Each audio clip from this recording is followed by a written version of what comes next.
Assalamualaikum warahmatullahi wabarakatuh. Selamat malam teman-teman. Meskipun fiksi, film itu harus memenuhi logika ilmiah, teman-teman. Jangan kayak Transformer. Transformer ini bercerita tentang dua kubu robot alien, Decepticon dan Autobots, dari galaksi yang jauh, datang jauh-jauh ke planet kita buat ngapain? Perang di antara mereka sendiri. Ini mau perang aja nebeng planet. Dan planet di galaksi kita kan banyak gitu, kenapa dua-duanya kemari sih? Kan bisa cari tempat lain.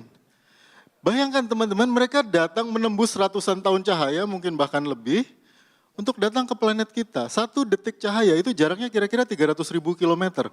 Ini artinya apa? Artinya mereka lama loh di jalannya.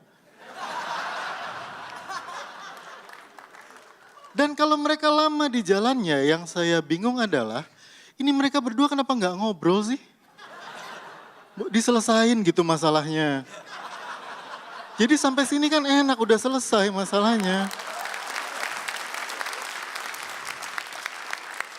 Sampai sini masih berantem, segitu dendamnya. Ngambeknya lama. Cewek aja yang se-alien-aliennya makhluk di bumi, itu kalau ngambek paling seminggu. Ini mereka lama sekali gitu. Udah gitu berantemnya gimana? Berantemnya tusuk-tusukan. Ini robot alien canggih, berantemnya pukul-pukulan, tusuk-tusukan. Ini yang terakhir menyelesaikan masalah dengan nusuk orang, yang saya tahu itu Ken Arok. Itu juga udah lama. Ini kan mestinya kalau mengikuti logika ilmiah, yang dilakukan adalah begini. Optimus Prime berdiri di sini, Megatron berdiri di sana, bruk, Megatronnya jatuh. Dikirim virus pakai wifi.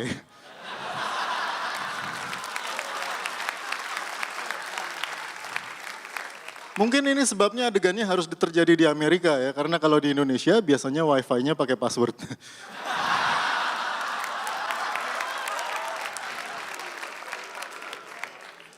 Jadi ada nggak adegan di film yang mengikuti logika ilmiah? Ada teman-teman, ada banget. Dan contohnya adalah adegan di mana ada cowok cewek tabrakan di koridor sekolah. Lalu jatuh cinta, kenalan dan jatuh cinta. Ini mungkin satu-satunya atau mungkin salah satu adegan paling ilmiah yang pernah kita lihat di film. Percaya sama saya, karena waktu SMA saya pernah membuat penelitian tentang ini. Sekarang kalian bisa lihat ya seberapa desperate-nya saya waktu SMA untuk punya pacar. Sampai yang kayak gini aja saya pelajari. Padahal punya pacar waktu SMA itu gunanya buat apa sih? Ya kan? Anak SMA punya pacar itu gunanya buat apa?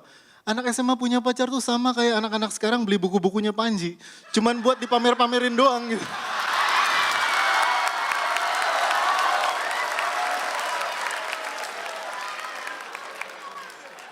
Dibuka mah enggak.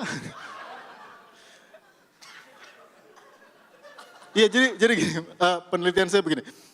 Menurut standar nasional Indonesia, untuk bidang konstruksi, lebar koridor itu minimal 1,5 meter. Dan lebar bahu anak SMA yang cowok itu sekitar 40 cm, sementara yang cewek antara 35 sampai 37. Nggak usah ditanya bagaimana saya dapat ukuran bahu cewek-cewek SMA. Artinya apa? Kalau kita jejer bertiga, kemungkinan nabrak itu teorinya ya. Kalau kita jejer bertiga, kemungkinan nabrak itu gede sekali. Dan saya coba selama SMA, setiap kali jam istirahat itu saya coba. Saya lari gitu di koridor. Itu jam istirahat jadi saya tungguin sekali. Jadi bel sekolah itu udah kayak love song gitu buat saya. Selama 3 tahun saya lakukan ini teman-teman selama SMA dan 164 kali terjadi kasus tabrakan. 48 diantaranya saya nabrak guru BP. Artinya kesimpulannya apa? Kesimpulannya nabrak cewek di koridor sekolah itu gampang. Nabrak sampai bukunya jatuh itu yang susah. Karena ini penerapan hukum Newton yang sesungguhnya.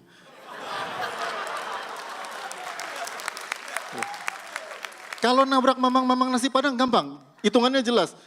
Kecepatan langkah 2 meter per detik, berat piring 300 gram, gesekan 15 Newton, senggol dikit, glosor.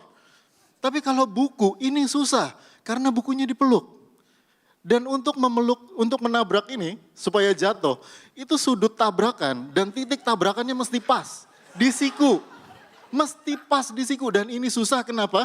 Karena secara anatomi kalau cewek memeluk buku maka sikunya itu terlalu dekat dengan lambang OSIS. Terima kasih, assalamualaikum warahmatullahi wabarakatuh.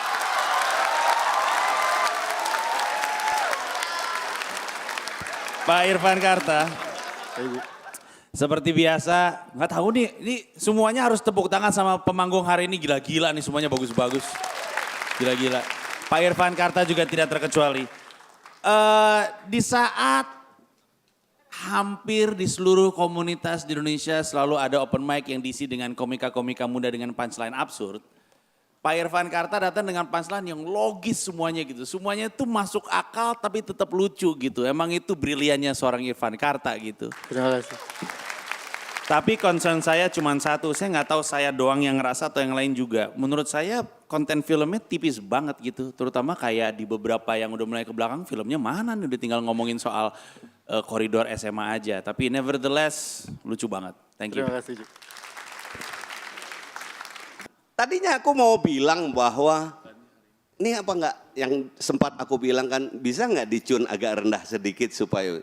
Tetapi ada kelebihan di sini bahwa semuanya diterangkan, dijelaskan, menjadi jelas. Jadi hal-hal yang kita tidak mengerti harusnya menjadi dimengerti karena penjelasan. Ini kelebihan yang kalau mempergunakan hal yang lebih tinggi terus kemudian dijelaskan. Malah justru saya bilang nilai plusnya adalah pencerahan untuk yang dengar gitu ya. Ada pencerdasan bangsa di sini kayak gitu. Kira-kira kayak gitu ya. Kompor gas. Terima kasih Bang Indra. Sudah lihat video saya barusan? Sudah tambah pusing atau tambah pintar? Kalau mau lihat video saya yang lain juga video teman-teman dari Suci 1 sampai berikutnya, bisa subscribe di channel YouTube-nya Stand Up Kompas TV. Kalau puas beritahu teman, kalau tidak puas, puas-puasin aja. Share sama teman-teman, tulis komentar juga di bawahnya. Stand Up Comedy Indonesia, let's make love.